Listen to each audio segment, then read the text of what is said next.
Hello everybody, welcome back to Garden Talks, where each week we discuss and unpack history and philosophy of landscape architecture. We're your hosts, I'm Iman.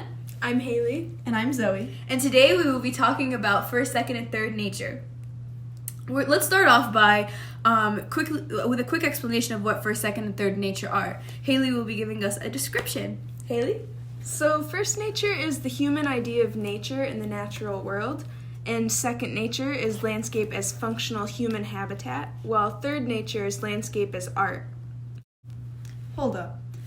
I would like to argue that a lot of things that are third nature are also second nature. What about parks, street trees, those things that are there to be beautiful, but also have a function, like shading people or making places for people to stay? Yeah. Wouldn't you say that blurs the lines a little bit? Yeah, that's true. Like, now that I'm thinking about it, like first and third nature kind of have a connection too, because when we think about like national parks, we're thinking of them as like the human idea of nature, which would be more connected to first nature. It's like they haven't been, like they're not like made in a certain way so that they can be beautiful, but then there's like trails that are put through them and things like that, to like gear people towards certain places to see the beauty of them.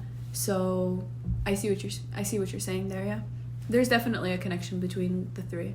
What about Medici gardens? Because those were made as like specifically to be art and to like show that they had complete control over nature.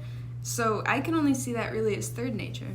Yeah, that's true. I agree, but also those were created for people to walk through. Although their main purpose is for viewing, you still have to be in the space to view it. So I would still say that's somewhat habitat. That's true, because I'm sure that they provide shade and all that as well. Yeah. And yeah, that really reminds me of a video that I watched recently about the Agdal garden in Morocco. It's one of the oldest gardens in the world from the 12th century. The different trees in it produce different fruits.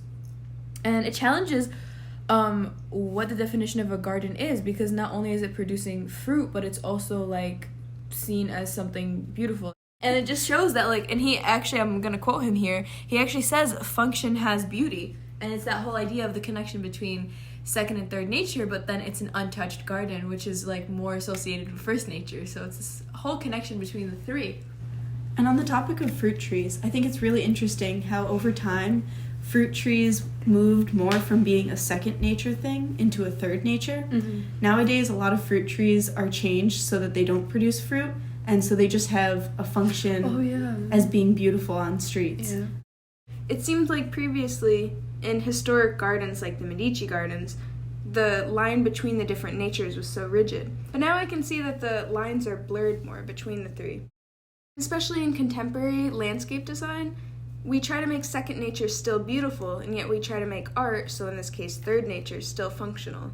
Exactly, and that's what I'm saying. Like, the meaning of garden changes depending on culture and place. I mean, if we talk about second nature is nature as habitat, but that looks different in different places, so it's going to be very different depending on who you talk to and where you are in the world and when, because like it's very different in history than it is like today in contemporary design versus like historical design. It's very different, and that's why we do this. That's why we unpack, and that's why we do this podcast. So for everybody listening, I hope you learned something, and thank you so much for tuning in. Once again, I'm your host, Iman. I'm Haley. And I'm Zoe. And this has been Garden Talks.